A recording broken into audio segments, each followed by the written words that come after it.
Welcome to the CWU Student Media Podcast. We're back again, and Tamara Sevao is here once again. Tamara, I think this makes you the most appearing guest now on the podcast.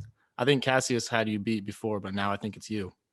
I'm honored. Congratulations. And thank you. It's actually, I should be thanking you, not congratulating you. No, it's an honor. I appreciate that.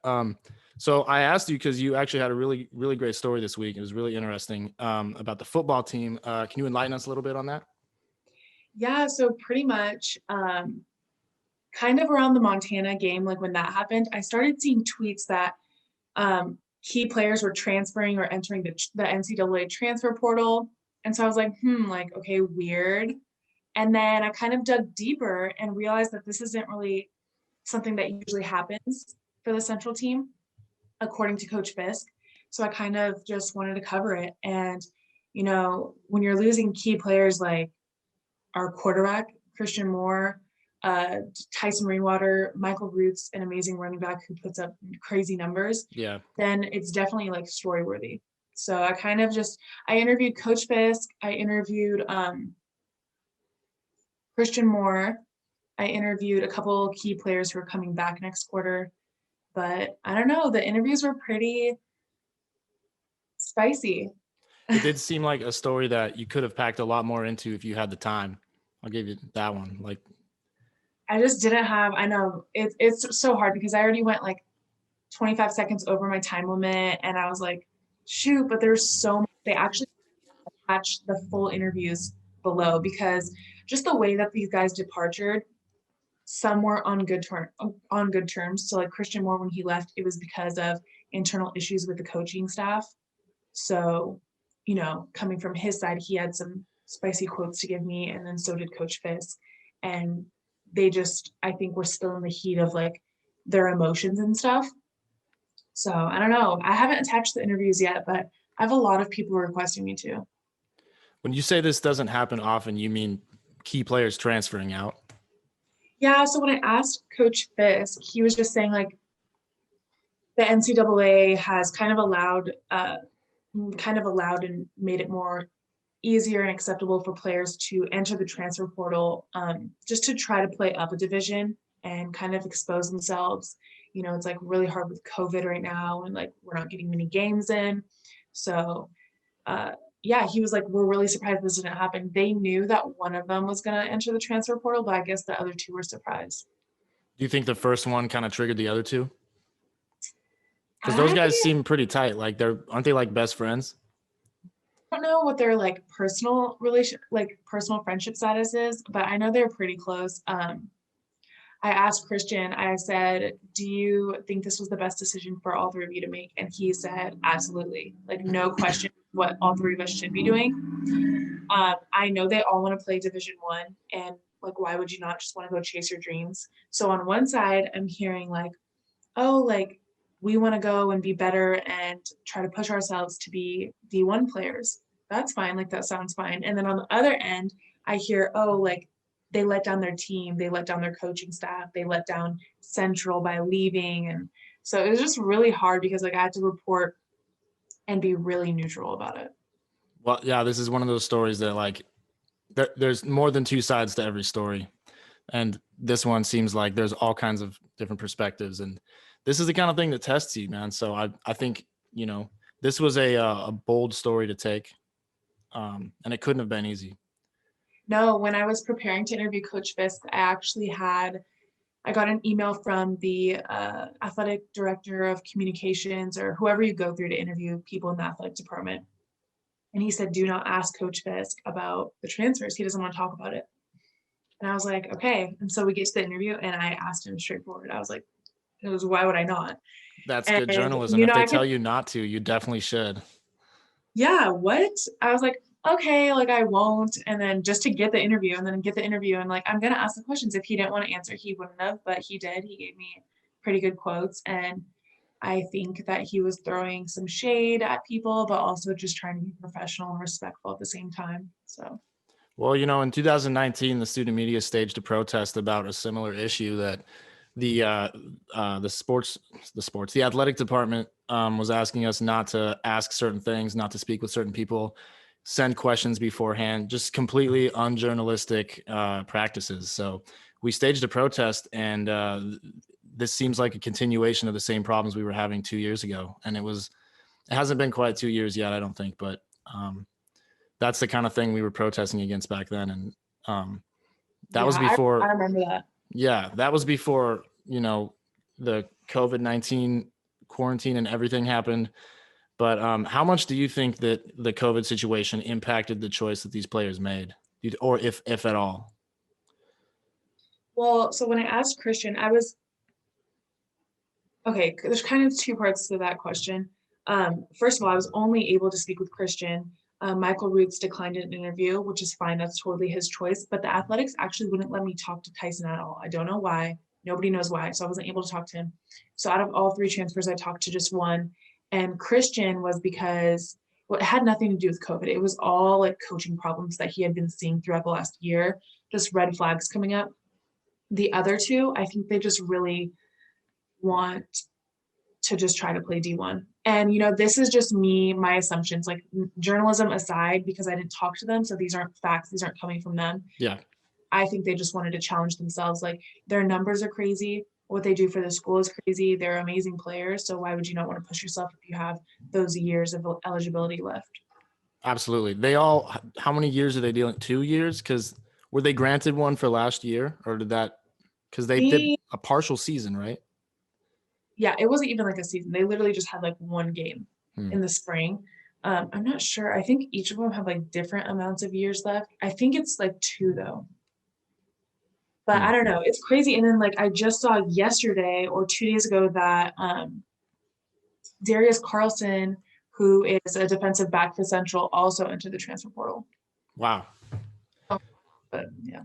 What do you think this means for the future of the football team at Central, like in the near future? Yeah, so I kind of asked Coach Fisk that, and I interviewed like key players. I interviewed Will Ortner and Dante Hamilton, who Coach Fisk told me are like prominent leaders going into the fall. Yeah. And I asked them all, I said, what does this mean for the team? Like you're losing your key players. And they said, we're going to move on. Like the next guy has to step up. We have positions to fill and they have to do their job. So they gave me some names that they're excited to see, I wrote some down. Tyler Flanagan, JJ Fleming, obviously like Dante and Will and the whole O-line. So they sounded pretty promising and exciting. And I think they're sad and disappointed that their teammates left, but also I feel like they can see that side of it too. So absolutely. I mean, any athlete can understand the decision that they're making, I think. yeah. Well, I'm glad that you talked to people on the team about that. So as far as your like reporting goes, do you think you'll be reporting on sports like more heavily this quarter, or do you guys have a designated sports reporter? I know you guys are a little short staffed this quarter. Yeah, so it's actually just David and I are the news directors, and then we have 3 people on staff, 3 reporters, but David does a story every week because he's like double dipping the classes. Mm-hmm. So we have 4 stories coming out every single week. That's not a lot. We're trying to really cover sports more. It's just hard with low staff. I think sports is something I do want to get into covering.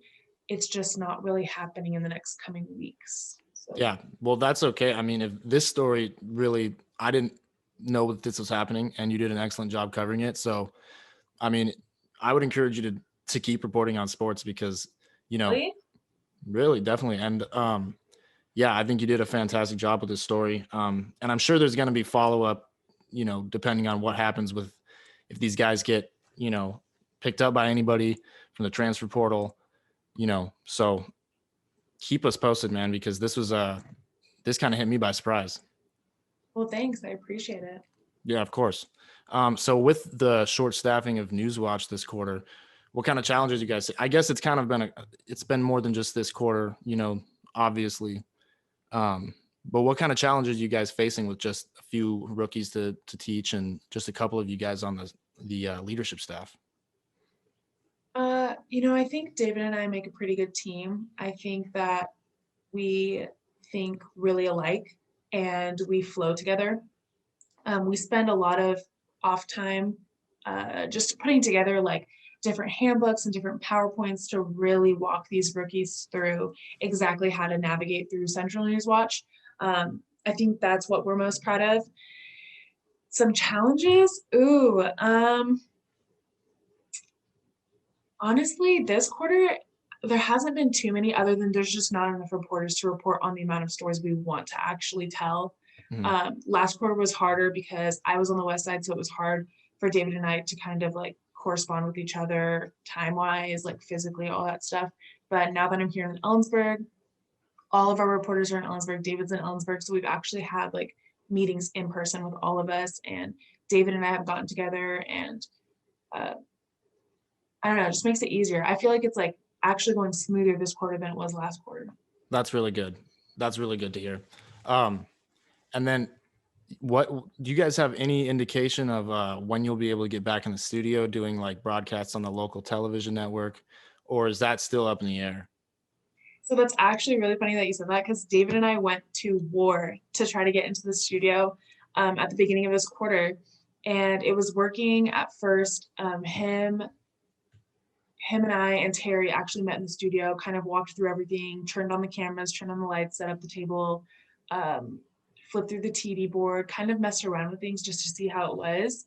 And it was all working and it was fine. But Francesco emailed us like probably a week later, emailed Terry and saying that there's just not like a steady routine of sanitizing going on like in the studio. They would have to like have someone from Central like add that to like their list, and I don't know. So it didn't work out because of the COVID restrictions, but we were really hoping to like put together like at least one newscast.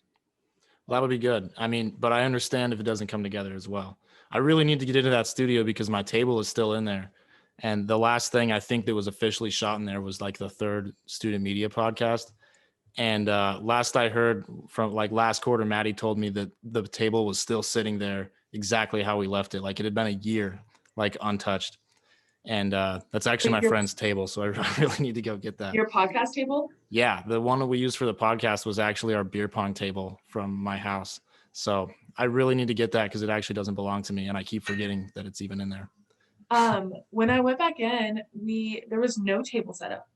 Oh, really? Somebody must have taken it down. I hope they didn't take my table. Ask Terry. She'll let you in. I will. Yeah. I think I know a couple of people who have keys, but I'm not there very often. So I just need to get down there and get it. But I'm glad that somebody's been in there because it's just sitting there, you know, waiting to be used. I know, but we can't use it now. So I know. It was like a fun little day trip into the studio and like kind of nostalgic, and it's crazy because like I joined Central News Watch one quarter before David. And that was the last quarter in the studio. So when David joined, like, it's crazy. He's been news director for 2 quarters now, on staff for like 3 or 4. And with he's never done a broadcast for a while, and he's never ever done a broadcast. That's true. And it blows my mind. Yeah, I think that's true because I think I was still on staff the last time we did a broadcast, and that was forever ago. That's insane. Yeah, that was the last time. Well, I mean, I've said it like 1,000 times, but I'll say it again. I'm surprised that you guys have done so well from doing this so remotely. So keep up the good work. Yeah. Is there anything you want to leave us with? I mean, you did a fantastic job reporting on this, and I feel like the story isn't over. So if there's anything you want to leave us with, like, should we look out for more stuff in the future on the football team topic, or is it? I don't know. I've been getting like so many I posted it on everywhere on our Central News Watch, obviously, and then I posted it on my personal page, and I've been getting so much feedback just saying like, keep us updated. So maybe I will, just because people want to see it. So yeah, just be on the lookout. It'll be posted Central News Watch on our Facebook, Instagram, Twitter, all that good stuff. Awesome. Cool. Well, yeah, you guys know where to find them. All the social media, it's CNW or CWU _CNW on most things. Facebook, it's just CWU Central News Watch. Tamara, thank you. This is a great story, as always, and you're becoming a great reporter. It's very evident. So thank you guys very much. That's going to do it for this week. We'll be back either next week or the week after with Pulse. And yeah, keep on rocking in the free world, everybody. Have a good week.